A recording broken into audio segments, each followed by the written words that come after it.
Muy buenas tardes, mi nombre es Verónica Fallas y a continuación les realizaré la resolución de un problema con respecto a la ley de Coulomb. En primera instancia procederé a describir en qué consiste la ley de Coulomb.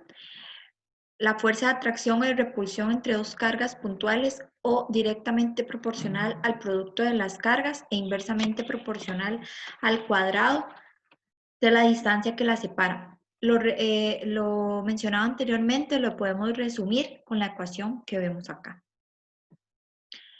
Procedemos a leer el problema que me fue asignado. Y a continuación realizaremos la resolución del problema que se divide en dos partes.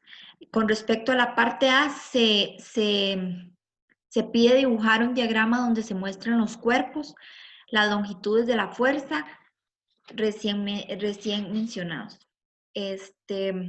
Existe un electrón con una carga 1 y una esfera cargada con una carga 2 que se encuentran a una distancia y hay una fuerza de atracción entre ambos. Según el problema, el electrón tiene un radio 1 y la esfera cargada tiene un radio 2.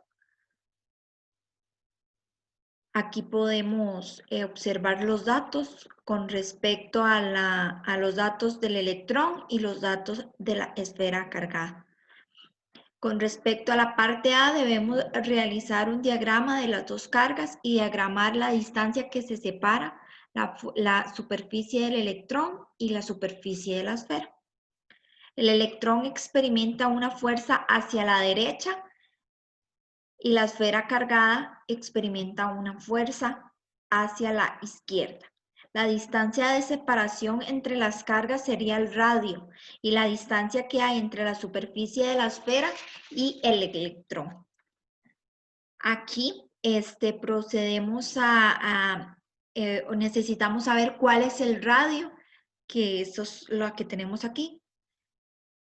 Pero necesitamos saber también cuál es la distancia. Entonces procedemos a despejar la ecuación, la distancia que separa la superficie del electrón y de la esfera, ¿verdad? Es lo que necesitamos. Entonces, una vez que tenemos el diagrama y los datos, procedemos a determinar la distancia que separa la superficie del electrón y de la esfera.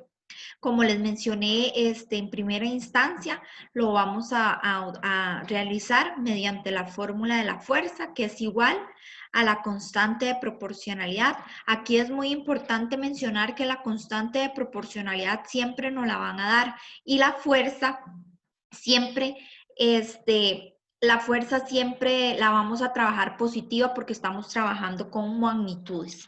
Entonces, una vez que tenemos esos dos datos claros, procedemos a despejar la ecuación porque necesitamos conocer cuál es el radio.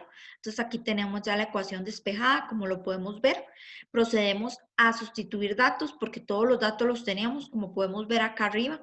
Ya sustituimos el radio.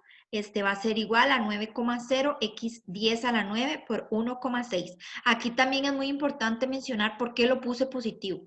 Si acá estaba negativo, ¿verdad? Como lo podemos ver, al trabajar con magnitudes siempre lo vamos a usar positivo.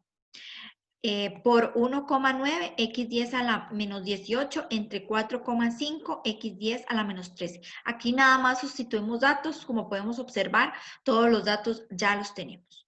Entonces nos va a dar que el radio es igual a 7,8 x 10 a la menos 8.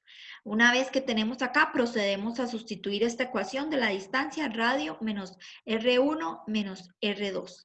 Entonces la distancia va a ser igual a 7,8 x 10 a la menos 8 menos 2,8 x 10 a la menos 15 menos 1,7 x 10 a la menos 13. Que nos va a dar 7,79 x 10 a la 8. Entonces ya tenemos el radio, ya conocemos cuál es la distancia. Acá es muy importante mencionar que el tamaño del electrón y de la esfera cargada es muy pequeño en comparación a la distancia que separa la superficie del electrón y de la esfera. Por lo cual, hacer una distancia tan pequeña, los datos son muy parecidos. Esta es la resolución al problema. Muchísimas gracias.